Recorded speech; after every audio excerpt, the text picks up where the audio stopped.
Les ondes de Limo. Osez la curiosité pour votre bien. Anne-Sandrine Di Girolamo.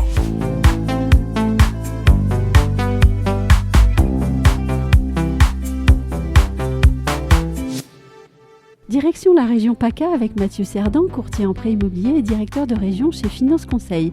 Il est avec nous pour parler financement, emprunteur et réalité du terrain en PACA. Bonjour Mathieu Cerdan. Bonjour. La région PACA, eh bien, c'est à la fois la mer, la montagne, c'est un peu plat ce que je dis, mais bon, et puis aussi des prix qui peuvent donc varier grandement. Est-ce que vous pourriez nous dresser un portrait rapide de votre marché immobilier régional ? Oui, tout à fait.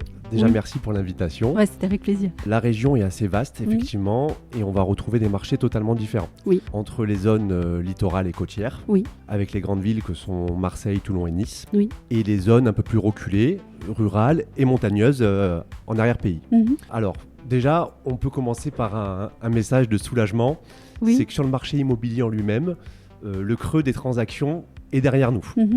On a atteint un point bas, on va dire, en octobre 2024. Oui.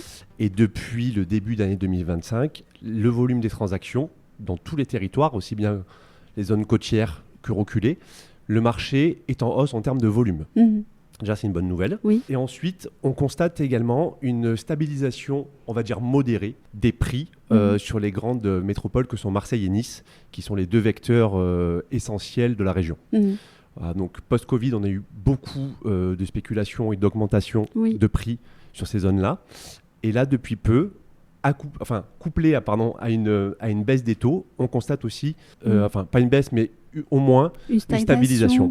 Stabilisation, donc il y a quelque chose de normalisation du marché. Oui, c'est ça. Oui, ouais, c'est un mot que j'aime bien, parce que moi, en plus, ça fait 15 ans que je fais ce métier. On a quand même connu ces derniers temps pas mal de variations. Donc, je suis d'accord avec le terme de stabilisation et du marché. Comment cet état du marché immobilier s'est-il transposé sur le financement ? Il y a des facteurs vraiment liés à la région. Déjà, les primo-accédants, les jeunes, qui sont les cibles prioritaires des banques, reviennent sur le marché. Ils reviennent pour une raison majeure, c'est que le marché locatif, se loger dans la région PACA, assumer un loyer, a pris 20% sur les 5 dernières années. Ah oui. Ce qui est quand même colossal. De ce fait, grâce à ce facteur-là, on réintéresse les jeunes primo-accédants, les jeunes actifs sur le marché immobilier. Est-ce que vous avez vu aussi une évolution dans les intentions d'achat, dans la capacité à obtenir un financement ? Oui. Enfin, c'est deux points différents, mais dans la capacité à obtenir un financement, on était souvent sollicité en amont, nous courtiers en prêt immobilier, pour avoir accès à des conditions de taux, vraiment. Aujourd'hui, le courtier, on a tendance, et ce que je répète tout le temps à mes collaborateurs, à vouloir humaniser, c'est ça qui m'importe, la relation qu'on a avec nos clients. Donc on s'intéresse davantage à leurs projets et surtout eux, au fait, ils nous sollicitent pour tout un tas d'autres raisons que celle d'avoir de bonnes conditions. Ils ont besoin de conseils, ils ont besoin d'accompagnement et ils ont besoin d'humains. Conseils sur quel sujet par exemple ? Comment préparer au mieux son dossier de prêt immobilier. En fait, son dossier de prêt, c'est une période à la fois qui nous met plein de joie dans le moment familial et à côté de ça, qui nous génère aussi de l'angoisse et du stress. Donc, nous sommes sollicités en amont et c'est notre meilleure façon d'entrer des dossiers. Ça veut dire qu'on aime avoir la relation avec les clients le plus tôt possible pour les aiguiller et préparer au mieux leur dossier afin qu'il ait un maximum de chances d'aboutir. Est-ce qu'il y a des spécificités régionales du côté des banques ? Alors dans leur manière d'appréhender le financement. Spécificité, on peut commencer déjà par des normes qui sont les mêmes dans tous les établissements bancaires. Vous les connaissez, c'est avoir une bonne tenue de compte, avoir de l'apport personnel, etc. Aujourd'hui, on se rend compte que les banques régionales sont en recherche de dynamisme et de rajeunir leur portefeuille de clients. Parce que je ne trahis pas de secret, mais on a une zone qui est quand même qui est aussi occupée par les retraités, par de nombreux étrangers avec des résidences secondaires. Donc les banques sont en quête de trouver de jeunes talents et de dynamiser leur portefeuille.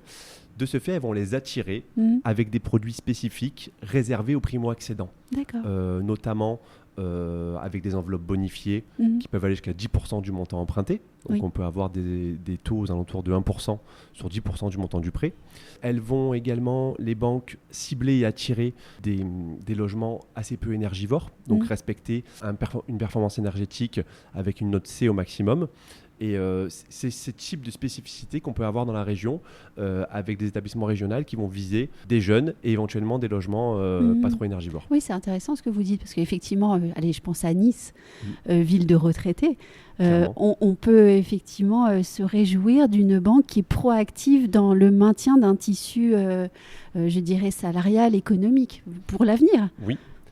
Et en plus, Nice est une ville qui attire également les jeunes cadres dynamiques. Ça veut dire qu'on peut effectivement avoir cette image que vous venez d'évoquer, mais effectivement, à travers ce type de campagne bancaire, de rajeunissement, si je peux me permettre de m'exprimer ainsi, derrière, il en découle plein de possibilités.